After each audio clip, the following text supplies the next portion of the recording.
Hey guys, it's Charlie. I want to talk a little bit about the difference between left and right, and opportunity and missed opportunity, and pain under austerity.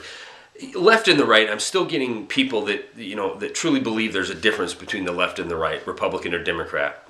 And maybe there's a difference for you. Maybe you think you're a Republican, or you are a Republican, or you are a Democrat, and you believe in the tenets of that party. But let me tell you who doesn't believe in the tenets of that party. And that's the person representing you in D.C., at least if they're in a position of power. I'm not saying there isn't good politicians who went to D.C. with great intentions. Their heart was right. They wanted to go there and affect change, especially some of the Tea Party candidates that were elected in the last go-around.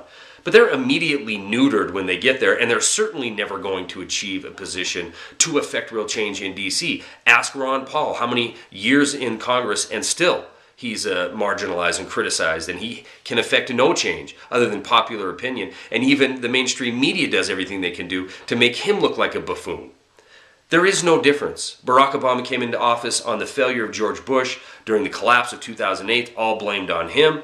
So he's going to ride in with rhetoric such as we're going after Wall Street, we're going to give him a haircut, clawback bonuses in the risky schemes. And what happens? He gets elected and he surrounds himself with the exact same Wall Street insiders. Bernanke, Polson, Geithner. The people don't change. Only the rhetoric changes depending on what team's at bat. And now we have Bonner coming up to bat saying, I, as Speaker of the House, am going to make this pledge to America, and I'm going to cut back spending, I'm going to reel in this deficit, and we're going to end these crazy excessive bailouts. It was just all code for it's now time to pay for the bailouts that we give into Wall Street. It's time for austerity to be put on the backs of the American people. That's why he supports wholeheartedly raising the debt ceiling of this country. That goes directly against his pledge.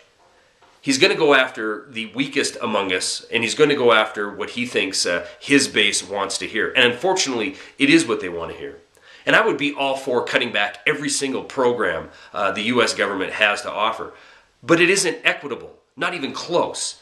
He wants us to all understand, he says in this article I'll post with it, that the American people just don't understand the condition of the economy and how important it is that we all experience this austerity. And it would be great. I would be for it. I'd be championing this movement if it was spread equally. And it's not. We are going to be the ones who feel the pain. The guys on Wall Street, the special interest, the purple team that you don't ever want to talk about or hear about, these guys, they're not feeling any pain. They're as big as ever. Matter of fact, not only too big to fail, they're bigger than they were before. Not only systemic, they are the economy. Not only do they influence D.C., they control D.C. You see, austerity is going to come, and it's going to be asked of you and me to pay for austerity. But it's not going to be spread equally like the so-called representatives are going to tell you. They're not going to feel the pain. The millionaires in the positions of power in D.C. who represent the billionaires on Wall Street, they're not going to feel any of this pain. You and I are going to be asked to share the pain. And we need to say absolutely not. Stories are attached. That's all I got.